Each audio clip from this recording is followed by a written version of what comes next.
जय हिंद दोस्तों। आप सभी लोगों का स्वागत है आपके हमारे चैनल माँ बापू के सपने में। आज हम लोग देखते हैं संविधान के बहुत ही अति महत्वपूर्ण प्रश्न जो सभी प्रतियोगी परीक्षाओं में पूछे जाते हैं। शुरुआत करते हैं प्रश्न नंबर 1 से। पहला प्रश्न दिया है, निम्नलिखित में से किस अधिनियम द्वारा भारत में प्रांतों को स्वतंत्रता प्रदान की गई थी।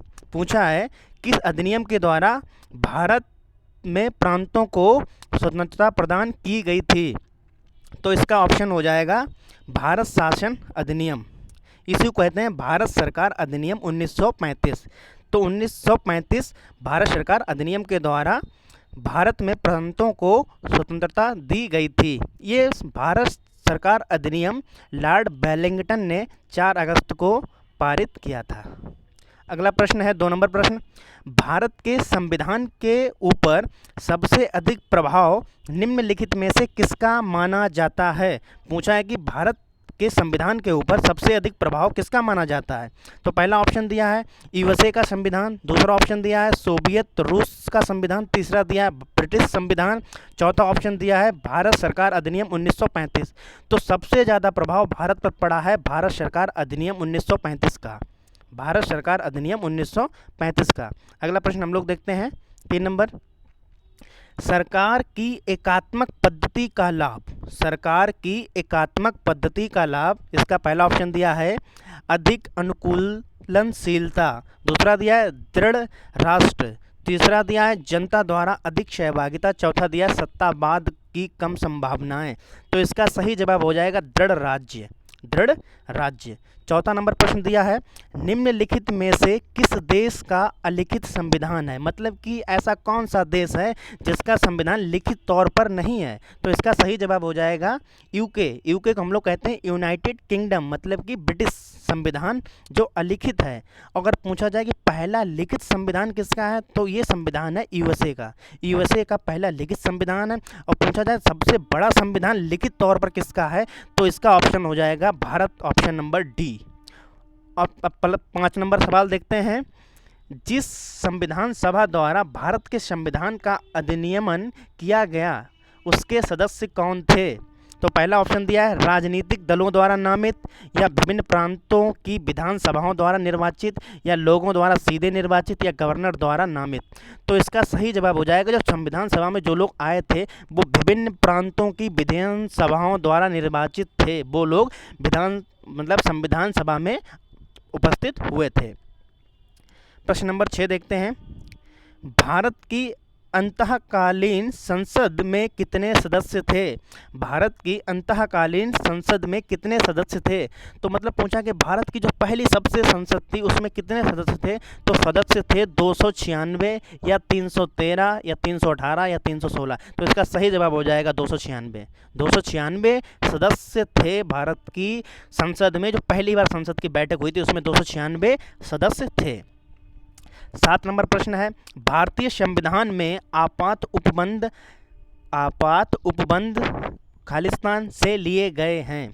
पूछ रहा है कि आपात उपबंध कहाँ से लिए गए। तो आपात उपबंध पूछा है कि ब्रिटिश संविधान से लिए गए, या भारत सरकार अधिनियम से, या आयरिश संविधान से, या जापानी संविधान से। तो हम लोगों को पता होना चाहिए जो आपातकाल 3 प्रकार के होते हैं, ये लिए गए हैं जर्मनी से। और जर्मनी के संविधान को हम लोग कहते हैं, इसका एक और संविधान का नाम है बाइपर संविधान। जर्मनी के संविधान को हम लोग कहते हैं बाइपर संविधान। और इसका उल्लेख है भारत सरकार अधिनियम 1935 में। अब 8 नंबर प्रश्न देखते हैं, प्रथम केंद्रीय विधानसभा का गठन कब किया गया था। पूछा गया प्रथम केंद्रीय विधानसभा का गठन कब किया गया था। पहला ऑप्शन दिया है 1922, या 1923, या 1921, या 1920।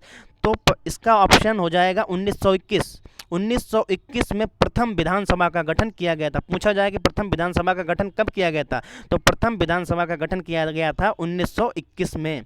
9 नंबर प्रश्न है बच्चों, भारत की संविधान सभा किसके कहने पर बनाई गई। पूछा है कि भारत की संविधान सभा किसके कहने पर बनाई गई। तो इसका पहला ऑप्शन हो जाएगा बैबल प्लान, या क्रिप्स मिशन, या अगस्त ऑफर, या कैबिनेट मिशन। ये सभी को पता होगा कि भारत की संविधान सभा का गठन कैबिनेट मिशन के तौर पर हुआ था। मतलब कि कैबिनेट मिशन ने जब कहा था कि हमें संविधान चाहिए तो उन्होंने संविधान सभा का गठन किया। किसने किया? कैबिनेट मिशन ने। अब पूछा कैबिनेट मिशन कब बना?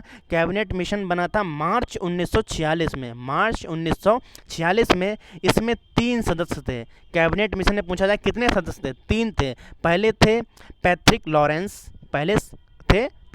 लॉरेंस, फिर थे एबी अलेक्जेंडर, फिर 30 नंबर थे स्टेफर्ड क्रिप्स। 3 नंबर कौन थे? Stafford Cripps. अगला प्रश्न देखते हैं हम लोग बच्चों। निम्नलिखित में से किस अधिनियम में नियंत्रक महालेखा परीक्षक नामक पद का सुझाव दिया गया है? पूछा है नियंत्रक महालेखा परीक्षक, मतलब इसको कहते हैं नियंत्रक महालेखा परीक्षक को सीएजी, इसको हम लोग कहते हैं कैग, कंट्रोलर अटॉर्नी जनरल इसको हम लोग कहते हैं। तो पूछा गया है कैग का जो पद है ये किस अधिनियम के द्वारा आया? तो पहला ऑप्शन दिया है 1909 अधिनियम, या 1919 का अधिनियम, या 1935 का अधिनियम, या 1947 का अधिनियम। तो इसका सही जवाब हो जाएगा 1919 के अधिनियम के द्वारा कैग का पद आया। किसके द्वारा आया? 1919 अधिनियम के द्वारा कैग का पद आया, CAG। फिर अगला प्रश्न है भारत की संविधान सभा का अध्यक्ष कौन था? पूछा है कि भारत की संविधान सभा का अध्यक्ष कौन था? तो भारत की संविधान सभा का अध्यक्ष था, पहला ऑप्शन दिया है कि डॉक्टर भीमराव अंबेडकर थे, या राजेंद्र प्रसाद थे, या BN राव थे, या पंडित जवाहरलाल नेहरू थे। तो पता होगा हम सभी को संविधान सभा के अध्यक्ष डॉक्टर राजेंद्र प्रसाद जी थे। ये भारत में स्थायी सदस्य भी रहे थे। संविधान सभा के जो स्थायी सदस्य पूछा था तो स्थायी सदस्य भी राजेंद्र प्रसाद जी रहे थे। और अस्थायी में पूछा जाए तो अस्थायी संविधान सभा में अध्यक्ष चुने गए थे सच्चिदानंद जी। 12 नंबर प्रश्न हम लोग देखते हैं। स्वतंत्रवाद किसका घोतक है?